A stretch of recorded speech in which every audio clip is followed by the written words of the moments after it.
আর রাজবাড়ির পূজা আছে, সকালে যাবেন, নিমন্ত্রণ সকালে যাবেন। আচ্ছা, আর কথা হল এটে কোনা সগায় ওই মা ভবানী কমিটির ভারতবর্ষের বিভিন্ন প্রান্তরে মানুষের হাতে আসবে, তা আমরা তাক সেবা শান্তি করব। তো গতিকে সকায় কিছু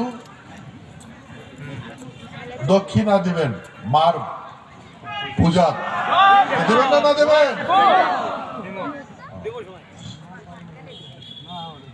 মোর তো ভাই পয়সা নাই, রাজ্যসভার মেম্বার বানাইছে, হ্যাঁ 1,80,000 টাকার মতো পান, আর খরচ যখন দিল্লির যান এই 3 থেকে 3.5 লক্ষ টাকা খরচ হয়। কেমন লাভ এমন? হ্যাঁ, তাই যে সব কুচবের বাসি দেয়।